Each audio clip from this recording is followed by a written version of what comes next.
Samedi 2 janvier 2010. Je ne t'ai pas demandé de fonder un monastère, mais plutôt de m'adorer, de m'aimer, de rechercher mon visage eucharistique et de t'approcher de mon cœur eucharistique. Je t'ai demandé de me faire confiance et de placer en moi seul toute ton espérance et tous tes rêves de bonheur et de paix. Recherche-moi, fais-moi confiance, et tout le reste te sera donné par surcroît. Je bâtirai le monastère pierre après pierre, et je modèlerai les hommes que j'ai choisis pour cela. Il faut seulement que tu restes humble, petit et fidèle. Sans moi, vous ne pouvez rien faire, mais à moi, rien n'est impossible. Sois donc fidèle à moi, et non à un projet ou à un idéal. Je suis ton tout.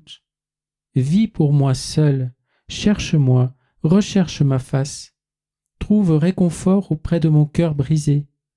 Vois combien je t'aime jusqu'au percement de mon cœur par la lance du soldat, jusqu'aux dernières gouttes d'eau et de sang. Il n'y a rien que je ne ferai pas pour toi, parce que je t'aime et parce que tu es à moi. Permets-moi seulement d'agir librement, choisissant les moyens, le jour et l'heure. Ici, dans le sacrement de mon amour, rien ne te manque. Ici, tu as le ciel tout entier. Ici, tu as le Créateur de la terre et de tout ce qui l'habite, et de tous les êtres humains qui ont vu ou verront la lumière du jour. Je suis tout à toi, sois tout à moi. Demande-moi de t'unir à moi de plus en plus jusqu'à ce que tu sois complètement caché dans le secret de ma face.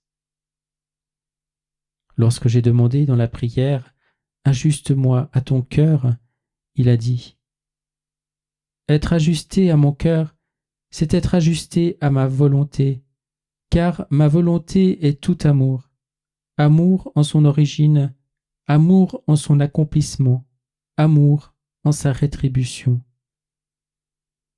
J'ai plusieurs communautés de fervents bénédictins dans mon Église, qui me glorifient selon les dons qui leur ont été accordés. Mais je ne trouve nulle part de maison de prêtres adorateurs qui me tiennent compagnie dans le sacrement de mon amour et qui s'offrent eux-mêmes pour leurs frères prêtres. C'est ce que je te demande. C'est ce que je ferai à travers toi.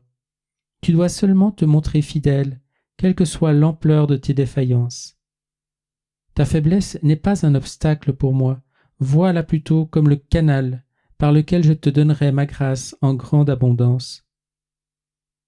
La forme de vie bénédictine et la liturgie monastique protégeront et soutiendront la vie d'adoration et l'œuvre en faveur des prêtres. Œuvre intérieure d'oblation personnelle en toutes choses, ainsi que les œuvres extérieures d'hospitalité, d'accompagnement spirituel et de disponibilité pour les prêtres qui en ont besoin dans leur nuit intime. Au cœur de la vocation que je te donne se trouve l'assentiment à ma divine amitié, le oui à mon amour miséricordieux prononcé au nom de tous les prêtres par ta présence en adoration devant mon visage eucharistique.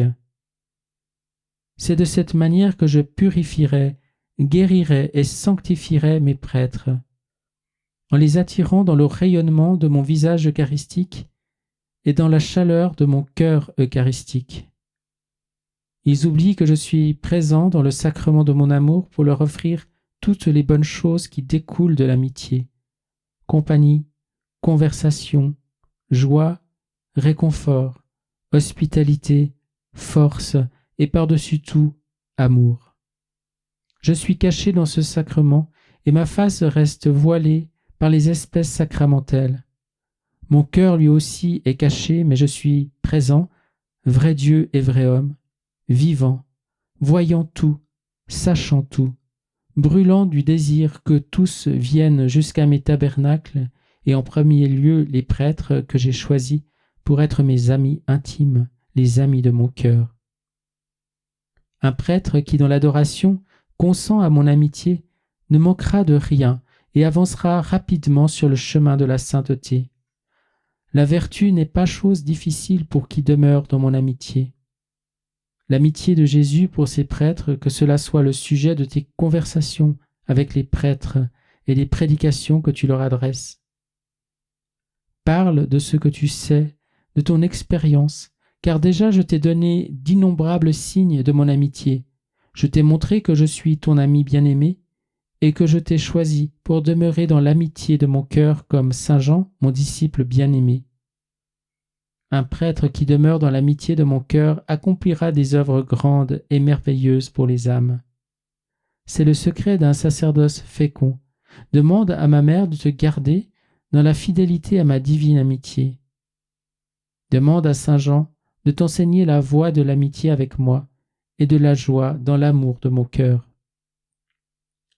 Les prêtres qui viendront adorer mon visage eucharistique découvriront rapidement mon cœur, et dans mon cœur ils découvriront l'amitié pour laquelle je les ai créés et à laquelle je les appelle. La plus grande lacune de mes prêtres, c'est que tant d'entre eux restent ignorants de la tendresse, de la force et de la fidélité de mon amitié à leur égard. Qu'est-ce qui permettra de corriger cette lacune? L'adoration devant mon visage eucharistique. C'est pourquoi je t'ai appelé à cette œuvre particulière, à cette vocation. Elle commencera humblement et d'une manière presque cachée, mais je vous bénirai, toi et ceux que je t'enverrai, et le rayonnement de mon visage eucharistique atteindra un nombre toujours croissant de prêtres, jusqu'à ce que mon sacerdoce brille en eux avec toute la splendeur de ma propre sainteté.